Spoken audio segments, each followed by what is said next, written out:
లో లడ్డు నాణ్యత గురించి లేదా కల్తీ నెయ్యి లేదా కల్తీ ఇతర ఆ, సంబంధించినటువంటి ఆరోపణలు ఇవాళ కొత్తగా వస్తున్నాయి కాదు. గతంలో కూడా ఇటువంటి ఆరోపణలు వచ్చిన సందర్భాలు ఉన్నాయనేటువంటిది మనం గుర్తించాలి.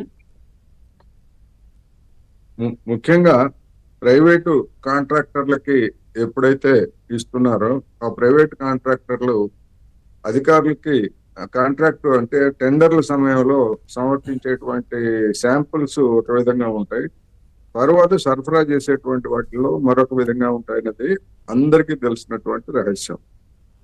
అది ఆ, పప్పు కావచ్చు, అదే శనగపప్పు కావచ్చు, లడ్డూలో ఉపయోగించే శనగపప్పు కావచ్చు, లేకపోతే కిస్మిస్, లేకపోతే ఇట్లాంటి ఏవైతే లడ్డూకి తయారీకి అవసరమైనటువంటి వాటన్నింటిలో కూడా గతం నుంచి కూడా ఆరోపణలు ఉన్నాయి.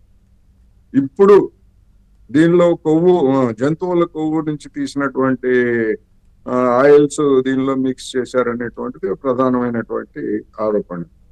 అయితే ఆ ఎన్డీడీబీ నివేదికని ఏదైతే చెప్తున్నారో ఆ ఎన్డీడీబీ నివేదికకు సంబంధించి నేను ఒక జాతీయ పత్రికలో చదివిన దాని ప్రకారం ఎన్డీడీబీ అనుమానం వ్యక్తం చేసిన మాట వాస్తవం.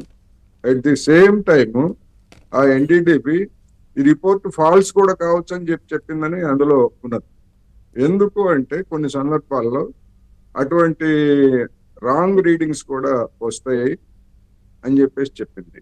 అందువలన ఇటువంటి ఆరోపణలు వచ్చినప్పుడు ముఖ్యంగా కోట్లాది మంది భక్తుల మనోభావాలకి సంబంధించినటువంటి అంశం కనుక రాష్ట్ర ప్రభుత్వం ముఖ్యంగా చంద్రబాబు నాయుడు గారే దీన్ని ఓపెన్ చేశారు కనుక ఒకటికి 2 సార్లు దాన్ని మళ్ళా రీటెస్ట్ చేయించి ఆ రీటెస్ట్ చేయించినటువంటి నివేదికల ఆధారంగా ఏదన్నా చెప్పుకుంటే బాగుండేది అని నాకు అనిపిస్తా ఉంది. అయితే గతంలో ప్రభుత్వ హయాంలో టెండర్లు దక్కించుకున్నటువంటి వాళ్ళు అక్రమాలకు పాల్పడలేదని కానీ లేదా వాళ్ళు చేసినటువంటి సరఫరాలన్నీ సక్రమంగా ఉన్నాయని కానీ సర్టిఫికెట్ ఇవ్వడానికి నేనైతే సిద్ధం కాదు. ఎందుకంటే ప్రైవేటు రంగము అని ఉన్న తర్వాత లాభాపేక్ష, లాభాలకు ఎంతకైనా తెగించేటువంటి వాళ్ళు ఉంటారు. కానీ ఇది మనోభావాలకు సంబంధించినటువంటి సమస్య. ఆ ఎన్డీడీపీ రిపోర్ట్ కనుక చూసినట్లయితే దానిలో రకరకాల రీజన్స్ చెప్పారు. ఆవులకి పెట్టేటువంటి మేతను బట్టి కూడా ఫలితాల్లో తేడాలు కనిపిస్తాయి అని చెప్పి కూడా చెప్పారు.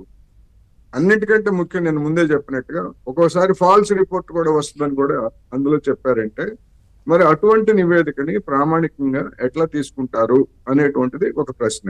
ఒకవేళ అదే గనక అదే ఆ నివేదికనే గనక ఖరారు చేసుకొని గనక ఉండుంటే ఆ శాంపుల్స్ పంపించినటువంటిది లేదా ఆ లాట్ ఏ కాంట్రాక్టర్ నుంచి వచ్చిందో ఆ కాంట్రాక్టర్ నుంచి వచ్చినటువంటి దాన్ని మరి అక్కడ ఉన్నటువంటి నాణ్యత తనిఖీ సిబ్బంది ఉంటారు కదా తిరుమల తిరుపతి దేవస్థానానికి, వాళ్ళు ఎట్లా సర్టిఫై చేశారు వాటిని ఉపయోగించడానికి అనేటువంటి ఒక ప్రశ్న అయితే వాళ్ళ మీద తీసుకున్నటువంటి తక్షణమైనటువంటి చర్య ఏమిటనేటువంటిది ఇప్పుడు జనంలో తలెత్తుతున్నటువంటి ప్రశ్న.